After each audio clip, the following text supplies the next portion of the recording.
Good morning, students. I shall be taking you through the pain and pleasure of pathology day in and day out.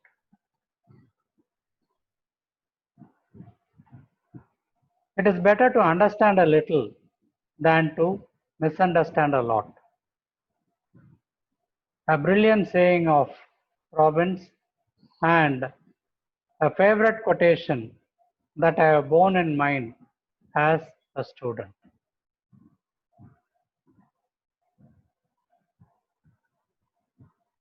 Always the terminologies are important. Infective endocarditis. Earlier, this was called bacterial endocarditis. But over the decades, people have identified that it is not only due to bacteria, but viruses, fungi, and whatnot, and hence the term infective endocarditis. So we can define it as an infection and colonization of the heart valves and the endocardium. Heart valves and the endocardium. Why am I mentioning two places? You people will be seeing. Predisposing conditions, a very important subheading, both clinically as well as pathologically.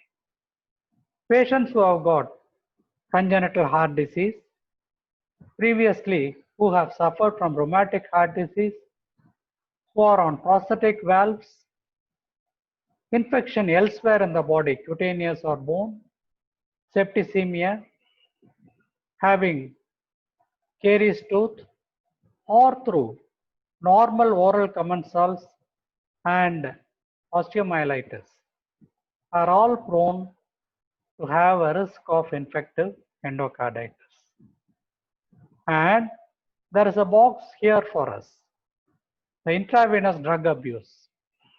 Sharing the needle can pave way for infection to the right side of the heart.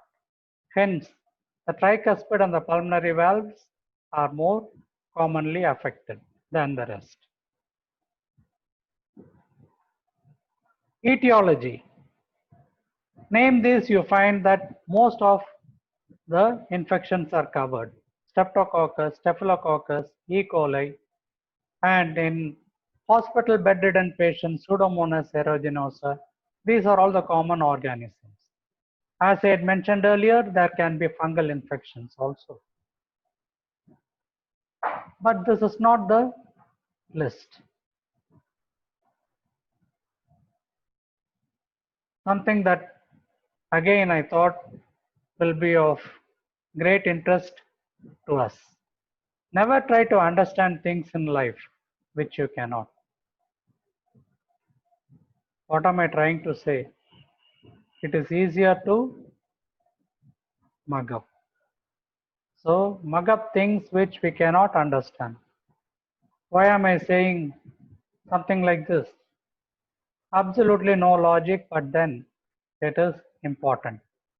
As a group, H for Haemophilus parainfluenzae, A for Actinobacillus actinomycetum committens, C for Cardiobacterium hominis, E for Echinella corrodens, K for Kingella kingae. So groups of bacteria, kindly write this, you will score.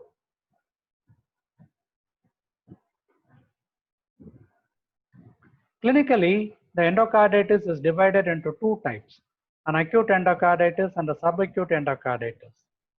Robbins gives it, so also do Davidson and Harrison of medicine. In acute endocarditis, you find that there is no predisposing lesion. The patient is otherwise well built, but the organism is highly aggressive and it produces bulky vegetations.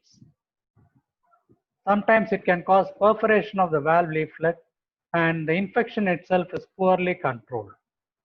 An acute infection.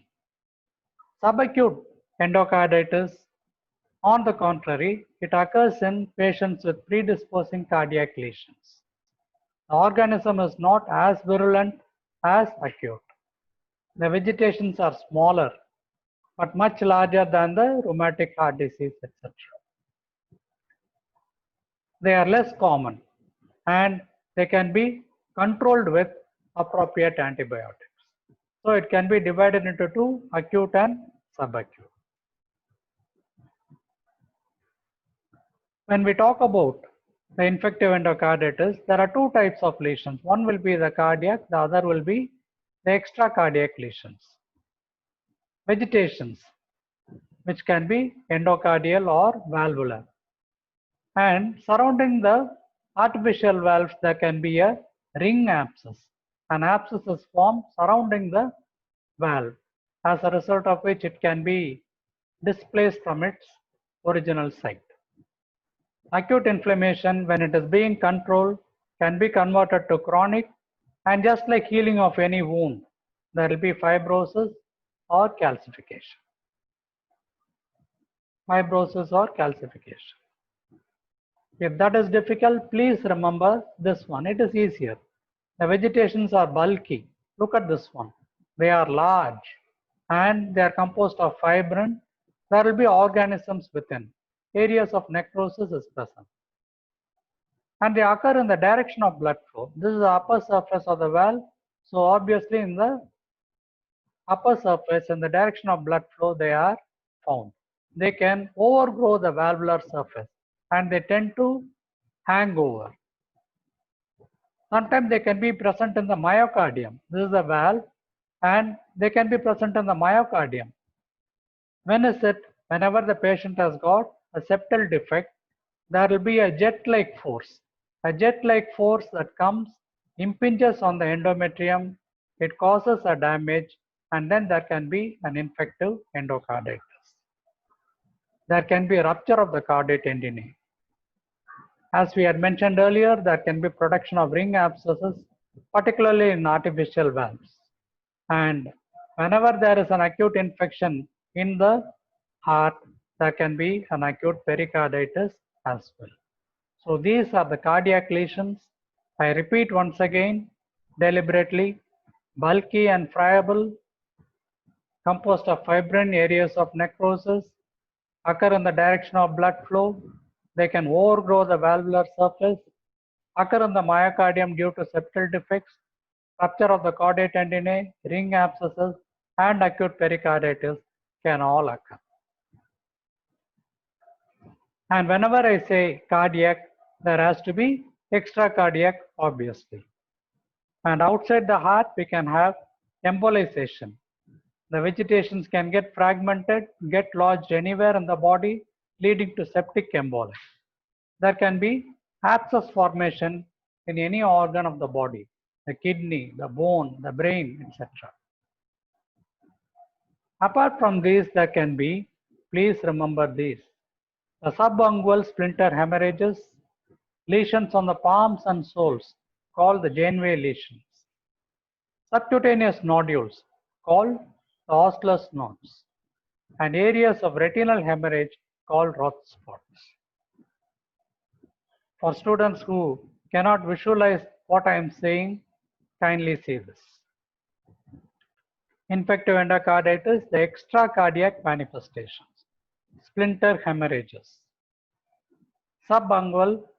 subcutaneous nodules. Subcutaneous nodules called Osler's nodes. Then there can be the Roth spots, areas of hemorrhage within the retina. This can be viewed by an ophthalmoscope. And Janeway lesions in the subcutaneous regions. These are all the lesions which can be found. Just like your rheumatic heart disease, where you have got the major and the minor criteria, Jones criteria. Here you find there is no Jones over here, but be the Jones of heart. That is a mnemonic. So it is a Duke's classification. It is a Duke's classification in which you have got major criteria, wherein there will be a positive blood culture, or there can be an echocardiographic evidence of vegetation. Duke's classification, two major criteria are there. The others are minor. Janeway lesions, Osler's nodes, Aneurysm, mycotic aneurysm due to infections. Nephritis, inflammation of the kidney. And the other features include fever, arterial emboli, red spots in the eye, and culture positivity without meeting the major criteria. So these are all the list of minor criteria to major criteria.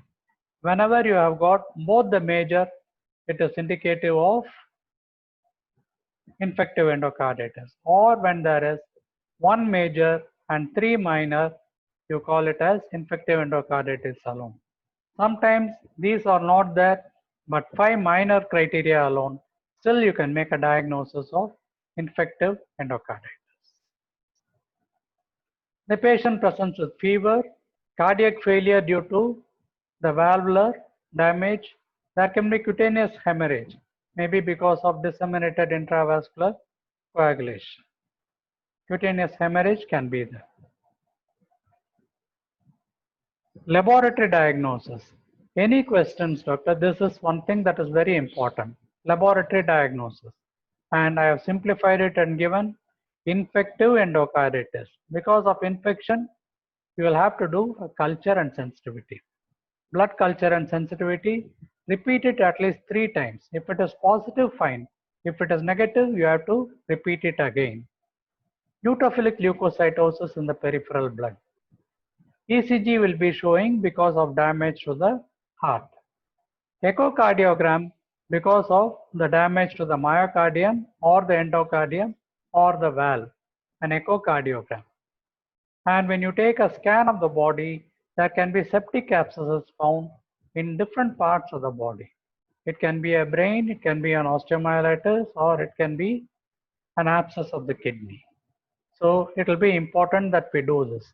Culture and sensitivity, neutrophilic leukocytosis, ECG, echocardiogram, scan displaying the septic abscesses. The treatment, of course, is antibiotics and valvular replacement. It is easier said, but today these are the two methods by which we can tackle the major problem of infective endocarditis. Ευχαριστώ.